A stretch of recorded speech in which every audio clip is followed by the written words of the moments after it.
Thank you all for coming. I think I know most of you. If you don't know me, I'm island resident for 25 years. Exactly, it will be on May 26 when I arrive in New York. And I arrived in the same rank for the UN, P2, as Mr. Kofi Annan when he started his UN career. And I think we're all proud today because we're part of the history, we're making history, and we have been neighbors and colleagues of a man who's been a world icon, if we say, for peace, for development, and a man who lived very distinguished but simple life.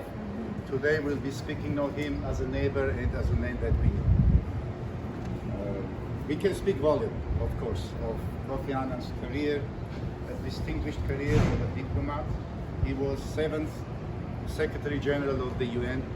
He was the only Secretary General who grew from the ranks. As I said, he came as young as we were when I came on the island.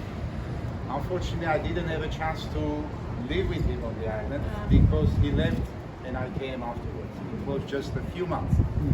I can maybe recall one incident when I met him here. Maybe this was one of his last works.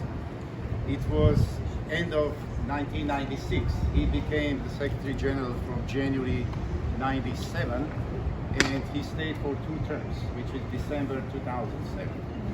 And on one of his last works, and everything was new to me, I'm a young P2, I found a UN colleague who lived here, and we walked in the tram, and that UN colleague just pointed to a man who was very humbly simply standing in the corner, and he said, "Watch this man. He's going to be the next Secretary General."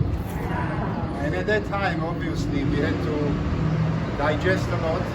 Me as a young professional who joined the UN, I had few other encounters with Mr. Annan. He was very well received and honored by colleagues like me in New York, around the world. He would very much walk in all offices and we would see him and shake hands.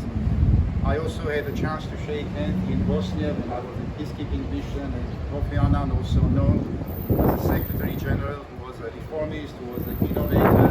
Under him there were so many projects that we launched, reforms on administration, on negotiation peace, on bringing the private sector to support UN, on establishing these so-called institutes of goodwill ambassadors in the UN. And we are also very lucky that many of our colleagues and friends who live here work very closely with him and may also share their own stories of meeting Mr. Annan and working with him. One of them is my good neighbor and friend Georg, who was director of Global Compact. I mean, he maybe can also say later a few words. Many of you know Dorothy Davis. She also started the office with the Goodwill Ambassador and was hired by Mr. Annan directly. Many of you may know Dr. Narula, who is in the next building. But it's really, I'm really proud to live here. And the chance I came on the island was also very, how I say, I never planned. As a young P2 with family and 2 kids, I was walking around trying to figure out where to live. At that time, we had a housing desk in the Secretariat building, run by retired colleagues. And when I approached, I said, I need a place to live. And they said, why don't you look at Roosevelt Island? There are many people living here. And that used to be, then became my destination, where we kind of raised our children and we became part of the history. And the fact that Kofi Annan lived here left a very good legacy. And it speaks of not only international nature of New York City, but the international nature of Roosevelt Island, our building in particular. Because here we speak all languages, and here we have colleagues who are in very high ranks, I mean from ambassador, from the Secretary General, to every other important job that we do. It's a big community. I just want to thank everyone who had a very good idea and contribution to making this happen, and I'm very happy and proud for all of us that we are part of this thing. Thank you very much. Thank you. Now, if you don't mind, we have 2 minutes. Maybe, Joe, you could share a few words. You know, just a very few words. I had the privilege of working with him for 10 years in his executive office, and I lived through the upsides and the downsides of his great leadership. And I met him here first. He was 2 stores below me. I was on the 19th floor here for 30 years.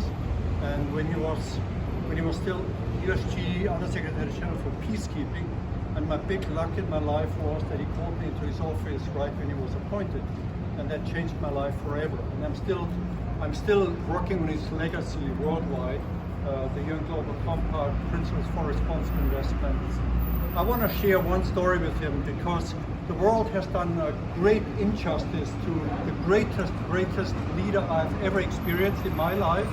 The only man I respected as a boss. I never respect anybody else as a boss, not the Pope, not anybody, but Kofi Annan I did.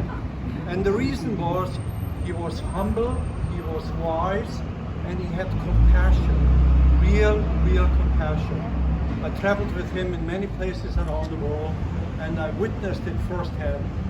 When the smear campaign against him started as a fallout of the war in Iraq, a war based on lies, and he spoke truth because he said, by international law, this war is illegitimate.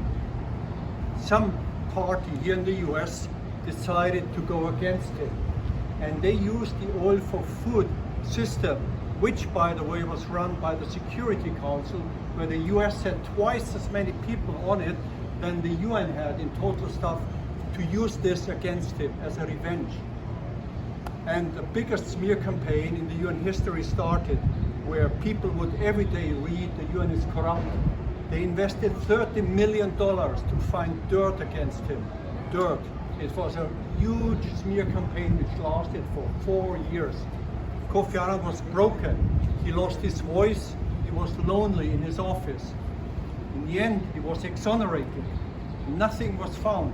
They turned every stone. Nothing was found. It was written in The Economist, in the Financial Times, as a small sentence, exonerated. But in the minds of many people, that is still alive. So I beg you, I ask you, when it's about the legacy of Kofi Annan, remember, he survived the biggest smear campaign in UN history, and he came out even stronger than before. When he chaired the foundation in Geneva, I visited him a few times there, he found his new life again. He went back to making peace. He mediated between warring parties. A great man, a truly great man. The only leader in my life I've come across. So I'm very proud and happy that this plaque is here. I'm very happy it connects my ties even more to this beautiful island. How fitting. Thank you very much for the great work done on that. Okay. You want to say something? Anyone else? Yeah. I just have to say I deal with personality in the UN, and I was the person who did his pension and his last sign off. I just want to say something. This is I want to thank all of you who organized this, and I want to remind those who are members of Roosevelt Island Historical Society as the most prominent citizen of the island. He should be included in the history of the island and part of the tours. So I just wanted, I just let me speak up because came up as a suggestion. If we manage to put together a library, a mediation room to all our amenities on the island, we can call it Kofi Annan. Maybe it could be game room, his room, mediation room, and we could put his name because he has the highest respect of all HGs that we have seen. I've seen maybe 4 or 5 of them, but this was the man who really was on his right place.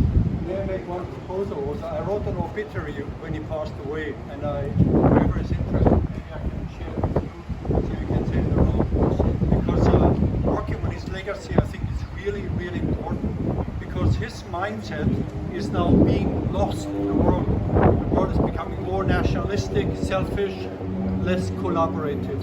So working on his legacy is one way to bring it forward.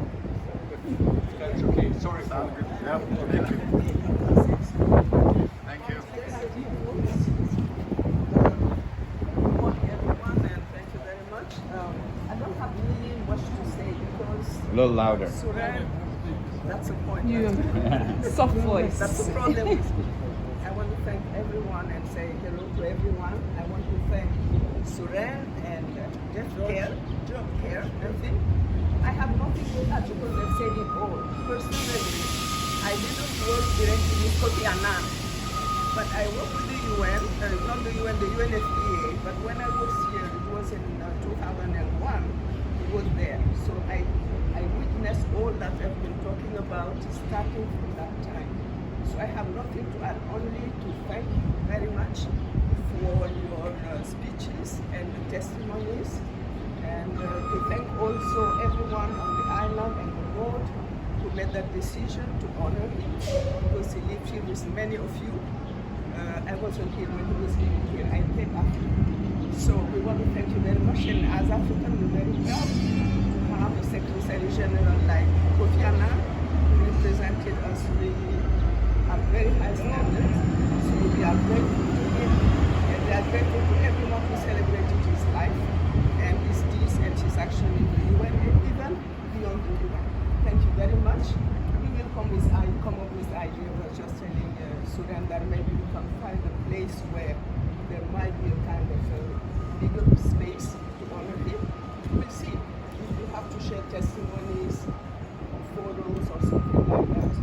We can do it. Thank you very much. Thank you. Thank you so much.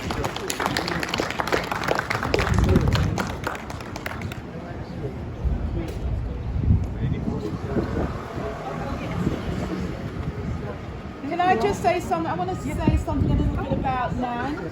I can stand here. So just to kind of like, I guess, really amplify the idea that he was such a simple, modest person. I first met Kofi when I lived in Geneva with my ex-husband, who was working for UNHCR. And I remember the first thing I remember thinking, he's such a quiet guy, like he's not saying anything. I didn't even know what he was. He was not Secretary General at that time. And then when we came to New York, who had the story about the desk? It was you, right? I think that's how my ex-husband found our apartment. So we were in 575, and then he said, Kofi's here. He didn't know that Kofi was living here, and Kofi took the elevator up, and there was Kofi, and Kofi came to my first child's naming ceremony. We invited him. He came with his wife. I want to say how much his wife complimented him. She also was extremely modest and gentle. Nana Nan was just really, it's like that name was meant for her, right? Nana Nan. Just a lovely, lovely person. And the two of them, they kind of exuded a kind of calm and generosity of spirit. So I hope that when we remember Kofi as being this great Secretary General, we also keep remembering just a simple person he was at his core.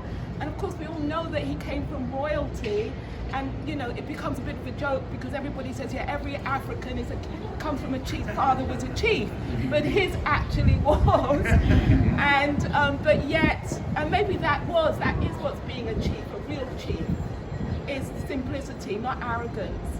And that's what he epitomized. So that's what I remember about him. Just for those who don't know, Kofi Annan graduated from Sloan Business School, MIT, in 70s. He did it. I think this is where he met his wife. I think, and he was for 2 years before he became Secretary General. He was for 2 years head of peacekeeping operations, and it's really under him when UN peacekeeping took really a big wave of expansion and helping, you know, around the world to settle conflicts. And as I said, I don't want to speak all. I may not even know all information, but as I said, in administration on many other aspects, he was an innovator and he was a reformist. Other than he was wise, very soft-spoken, and very humble and simple man. He was very wise and listening and always empowering the people who were around him, and he was an ideal boss, as Georg is witnessing. Someone you could learn from, someone you could trust always. And I could not say enough that all staff in the UN and many offices, I traveled almost to all UN offices on my job, and I met him also outside They all speak of very high, regardless of what happened. Politics aside, he was a man who stood his principles and who could make different decisions, difficult decisions, and who could speak his mind. And it didn't matter what member state is behind him or what kind of pressure they put on him. And he was always for his country. He is also known how he managed 9/11 here in New York and how he was concerned about life and safety and security of staff. And the people who surrounded him, they always say, how does he remember that we have this child or very much spouse? He would always start any conversation with personal questions. How are you doing? How is the family? Did this happen or did that happen? Just speaking out from the heart. Well, anyway, we could speak more and more. I hope this is just the beginning. I hope in our careers, in our lives, I mean, we would follow the principles because he's a great man and he's, for many of us, including myself, it's how you fulfill your life or make your career. It will make a big difference in our life. We are extremely proud for this day and for this day. Thank you. On behalf of the board, I'd like to thank you all for coming to commemorate this. It was long in making, but we got it. I'm really pleased to see all of you. Thank you. And thank you. Thank you all. Yeah, we have to find this one. Yeah. Yes, when we were putting it in, it didn't look like it was so flat. But I think if we put some things behind it, Right. Yeah, it'll come up so you can see it. And Coffee just read them for her. I used to Now she's got a child of her own.